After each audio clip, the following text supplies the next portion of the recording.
we're going to act like I didn't just talk to myself for 12 minutes and never hit record on the camera.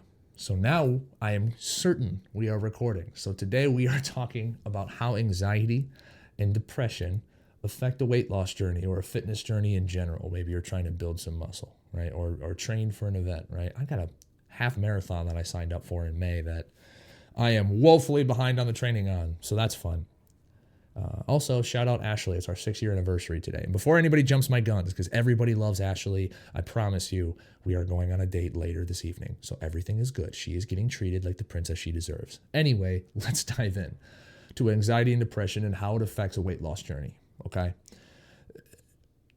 I am not diagnosed with anything personally. I know for a fact that I have high functioning anxiety. I have been a very anxious person to my core for a very long time. That's why I talk about stoicism so much. That's why I talk about philosophy and building your mindset so much, because at my core, I'm an incredibly anxious thinker and I'm an incredibly prudent overthinker. So using stoicism helps quiet that. And that's not what this is about today. But I have a history of anxiety, like deep bad anxiety. Depression, I would not say that I have depression. Like I said, I haven't been diagnosed with anything. I understand the situation and what depression really feels like, though, to an extent, because I have lost people in my life more than once to depression. It's not fun. It's not fun. And I'm not trying to make us all sad to start the video or start the pod, but it's real. It's real. And it's unavoidable sometimes. And it hurts bad. And it weighs you down more than people who don't have to fight it think. And people say, oh, talk to someone. I'm always going to be that someone if you need to talk. But ultimately, I'd like to give you some reprieve. I'd like to give you some things that I've learned along the way, both within my weight loss journey, my mental health journey, and also the hundreds of people that I've worked with and the thousands of people I've talked to about how anxiety and depression really affects their journey. So the main thing that is tied into a fitness journey, the main mantra, especially for guys, is just outworking everything, right? Grinding, mindset, grindset, And you can grind a workout. You can grind a meal prep, cooking. I don't think meal prepping is that effective. We'll talk about that another day. You can talk about all of these things and you can grind through most of them. You cannot David Goggins your way through an unhealthy mind. Now, if you don't know who David Goggins is, he is one of the most badass people on the planet. He is very hardcore. He's one of my personal heroes and somebody that I listened to on repeat during my 100-pound weight loss. Like when I was getting up and didn't feel like working out, I'd throw Goggins in the ear, boom, problem solved, I'm working out. So he has helped me tremendously. He has a very staunch, very abrasive delivery to how he talks, and it's effective for a lot of people, but also it comes from a really good place. And he is correct in the fact that training your mind and callousing your mind and working hard through shit that sucks will improve your self-efficacy, will improve how you handle and deal with that anxiety and depression. But at the beginning, it doesn't really help. You can't David Goggins an unhealthy mind. You can't outgrind severe anxiety or depression, right? You have to accept the fact that depression and anxiety are going to come with you. You can't leave them. Those things are a part of you. I've seen guys that I've worked with try to outwork or leave behind their anxiety and depression when they start a new transformation, right? They're hyped to work with me. They want to start a new transformation. They want to transform their lives. That's why people work with me. And we can do it. But you can't just leave that stuff at the door and expect it not to follow you. It's going to come with you, and you have to accept that fact. So first things first, Understand, the anxiety and depression is going to come with you. It doesn't just turn off with a switch. And you know that. You know that. So stop trying to fake it to yourself. It will get better, but it has to happen over time. It can't happen overnight. Trust me, if it would, the person that figured out how to do it would be a trillionaire.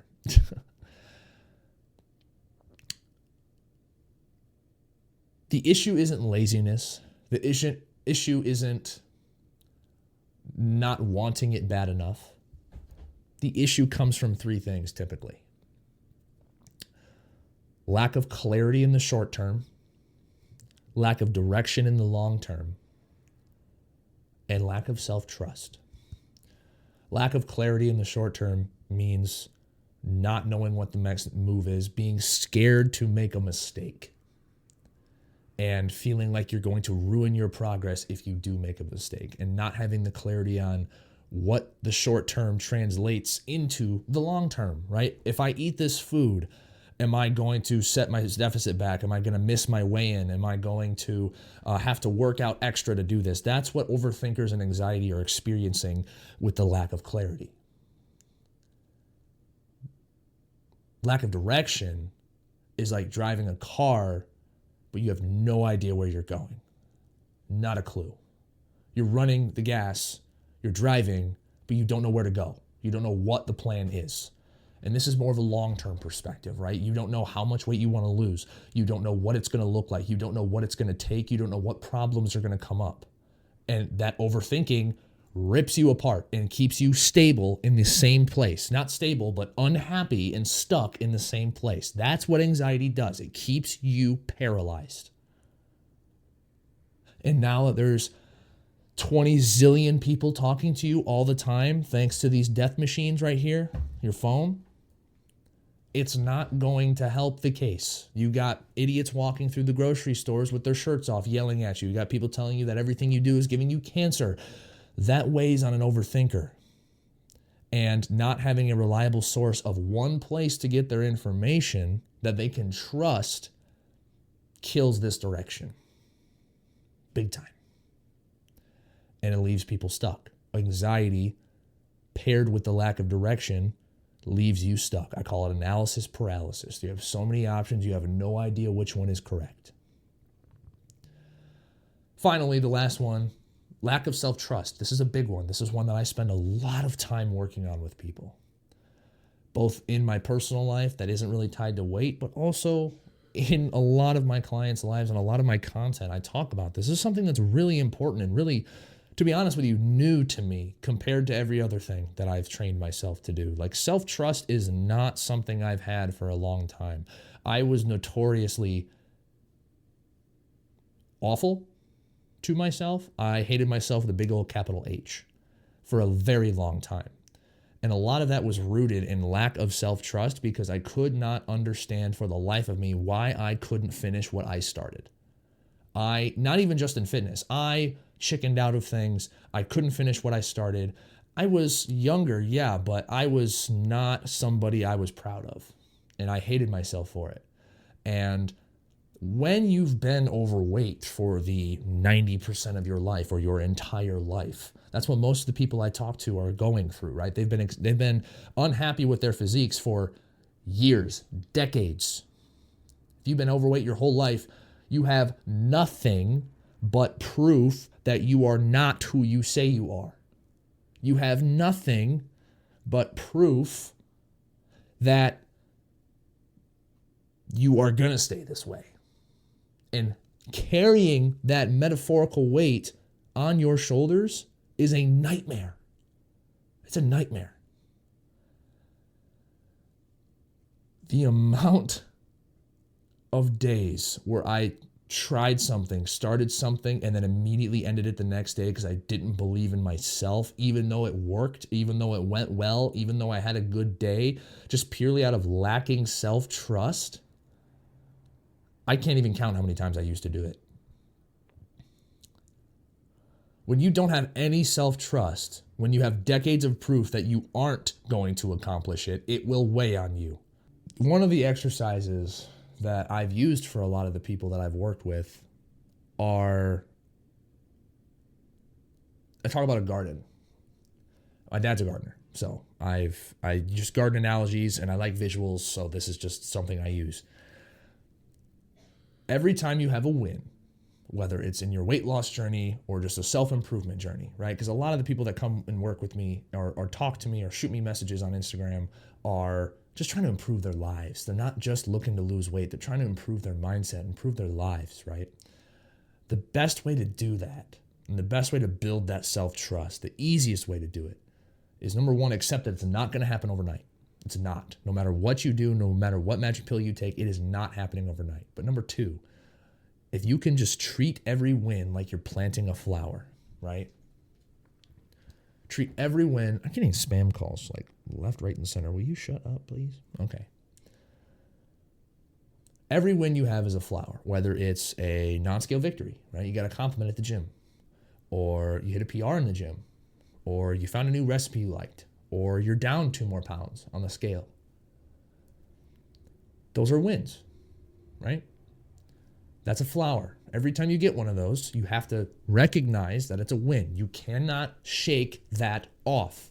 You are psychologically going to make more progress and celebrate more wins when you celebrate the little stuff. So stop shaking off the wins. You deserve happiness too. You deserve to be proud of yourself too. It feels incredibly uncomfortable and incredibly unnatural, and it might feel silly celebrating a 5-pound win or a 5-pound PR in the gym going up in a weight, or oh, you went from a 42 to a 40 in your jeans. That's still a win that you need to recognize for yourself. You don't got to throw yourself a fucking party, but you have to understand that that is important to the process. You have to start celebrating the good that you do. So plant that flower. You're not going to feel any change. You're going to feel really good for about an hour, and then it's going to go away. And that's okay. That's normal. You're going to go back to normal. If you keep doing that, though, if you keep planting the flowers, you are going to find one day where you zoom out. It's going to take months. But you're going to zoom out one day and you'll be like, whoa, I am surrounded by flowers. I have nothing but an undeniable amount of proof that I am winning and I am succeeding at this process. Make it stack an unreasonable amount of proof to where there's no way you can't help but be happy for yourself. And you can't help but be a little proud of yourself. That's how you build self-trust. Confidence comes from evidence.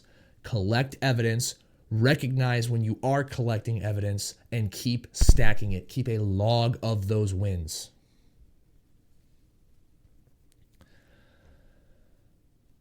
It feels safe and it feels normal to just grind. That's what you've done most of your life. But it's not you can't leave it at the door.